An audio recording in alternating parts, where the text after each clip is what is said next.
What's going on, Cowboy Nation and Angry Cowboy fans around the world? This is your boy, the Angry Cowboys Fan, coming at you with another video. In this video, I got to talk to you, Cowboys Nation, but I also got to talk to the Philadelphia Eagles fans too. Hey, and if the Commanders and Giants fans want to sit in on this conversation, then so be it. I don't care. But I got to keep it 100 with y'all, and I got to make something 100% clear. So let's do that right after this intro. And the only thing else I got to say is, how about them Cowboys? Yeah!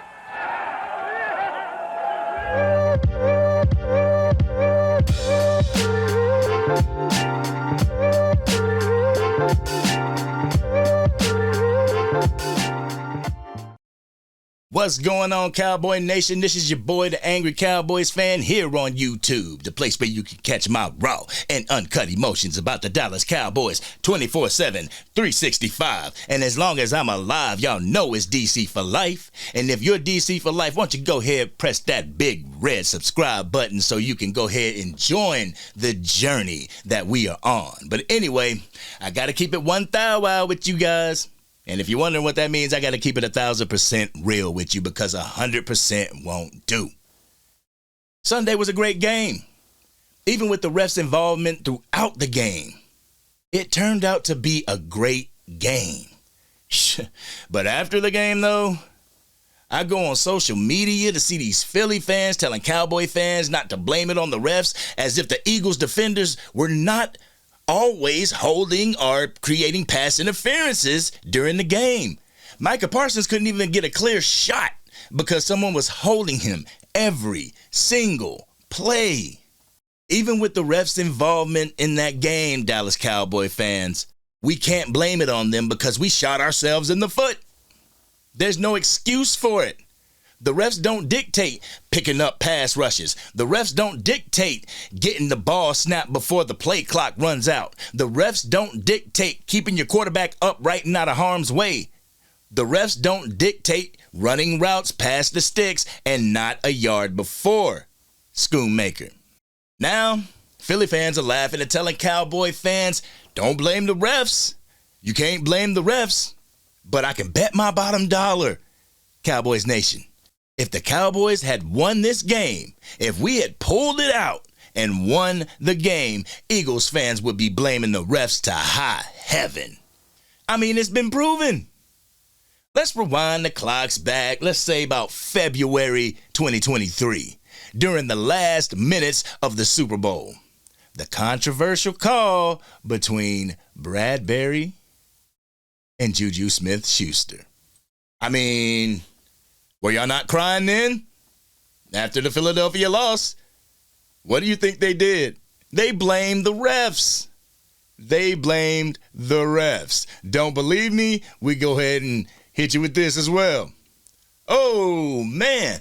Eagles fans demand Super Bowl replay after questionable fourth quarter penalty.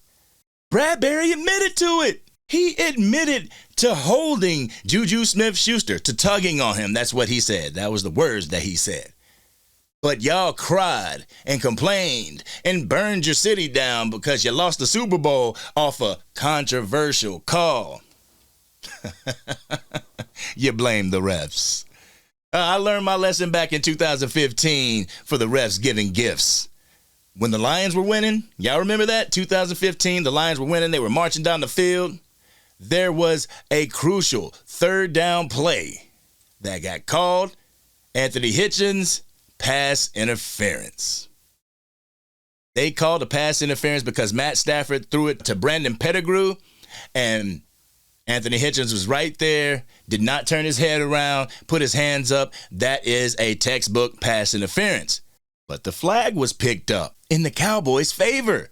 So I was like, yeah, let's go. We ended up getting the ball back, and we won that game. I was like, yes, thank you, refs. Thank you. Don't cry about the refs. Thank you. But if you remember that game, you remember what followed. The infamous Des Carter game. We got robbed by the referees. The referees today will tell you that is a catch. He performed a football move and it was a catch. But it's too late. Can't cry over spilled milk. We lost the game. And I mean, after I got my feelings together from that game, I was like, well, we kind of didn't belong there because we robbed the Detroit Lions to even get there. So I don't take gifts from the refs. If the refs are going to put on the other team's jersey, then we got to beat them too. But anyway, I'm the kind of guy that likes to see others succeed. You know, the people around me, the teams before in the NFC East, I wanted to see them succeed. But not anymore. Not anymore because some of these teams, fan base, they don't know how to take success. They don't know how to take winning. They will go and rub winning in everybody's faces until they don't win, and then it's somebody else's problem. Like it's on the refs if they don't win.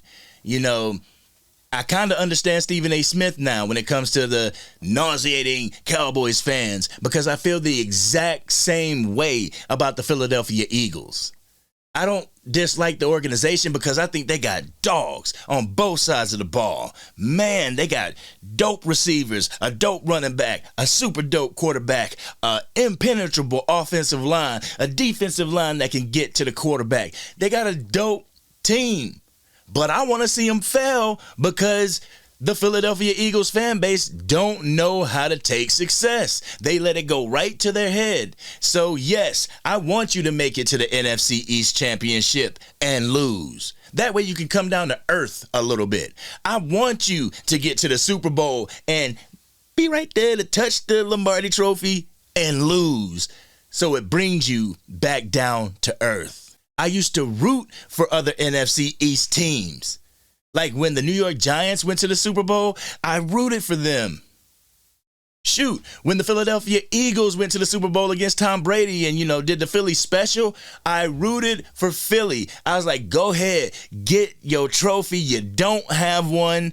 You need your trophy. I want teams that don't have a trophy to get a trophy in my lifetime. That would be super dope. But now, nah, I'm all set. And another thing, like Eagles fans consider this an NFL rivalry. Nah, it's not a rivalry. It's an NFC East rivalry because we're in the same division, but it's not an NFL rivalry. And I'm going to get into that. But what I do feel is that I feel that the Philadelphia Eagles, they envy the Dallas Cowboy organization. They get mad because the Dallas Cowboys are considered by the NFL community as America's team. They want to be America's team. I've even seen memes from Philadelphia fans saying that we're America's team now. No, you're not. There is no other stadium that you can go to and have more Philadelphia Eagles fans than home team fans except for Lincoln Financial Field. There are numbers of stadiums that the Dallas Cowboys can go to, and the visiting Dallas Cowboys fans will be louder and have more in attendance than the home team. Y'all can't do that. You can't go from one side of the United States to the other and find Philadelphia Eagles fans running in packs. You can't do that. But I bet you can with them Cowboys. Eagles fans, y'all always worried about what the Cowboys are doing. Y'all always posting about the Cowboys. Y'all always asking why about the Cowboys. Why your quarterback ass? Why are y'all crying to the refs that the refs ain't do a good job, that the refs were against you? Why can't y'all beat good teams? Why do you care? If we don't do all those things, then that puts you in a better position to beat us. Honestly, I don't think it's about winning the championship with some Philly fans. It's all about being better than the Dallas Cowboys. It's like the Cowboys are the big brother and the middle brother, Philadelphia, and two baby brothers in the Commanders and Giants, in that same order. Philly wants to be better than the big brother and will do anything to beat the big brother and will rub it in the big brother's face when he finally does beat him. Doesn't happen often, but when it does, oh, little brother holding on to it for years. Middle brother, Commanders, they try to chime in, but, nobody cares about what they got to say. All brothers brush them off, but, you got the little giant brother that just really wants to be in the conversation. But I'm here, Cowboy Nation, and I'm going to end this video with y'all so y'all can get back to your hump day. But I'm here to tell Philadelphia Eagles fans that Cowboys Nation, we don't think about you the way that you guys think about us. The games between us are not NFL rivalries. They are NFC rivalries. They are only rivalries because we have to see you guys 2 times a year. We have to pay attention to you guys 2 times a year. But other than that, we don't pay you guys attention like you do us. You know, we don't let y'all rent space in our heads like we rent space in yours. It just doesn't work like that. You won't see Cowboys fans posting about Eagles more than they do about the Cowboys. You will not see that. It's all about positioning and placement in the division with the Dallas Cowboys, point blank, period. It's not personal as you guys put it out to be. So y'all can continue to be classless and masters of projection. Cowboy Nation gonna continue with the season and roll on. But this has been your boy, the Angry Cowboys Fan, bringing you my thoughts about the narrative coming from Eagles fans and how they can't keep this big D out of their mouths. Do you agree with what I've said, Cowboy Nation? Am I off base with my thoughts in this video? If I am, please let me know in the comment section. Also, the channel got the super chats and the super thanks, so if you want to be involved in that, please, by all means, do so. I'm fleshing it out even more, and, you know, as we go along, so y'all rock with me. But if you want to do this, it's a great way to support the channel. If you want to do that, there's no pressure, of course. But this has been your boy, the Angry Cowboys Fan, ACF, and I'm out.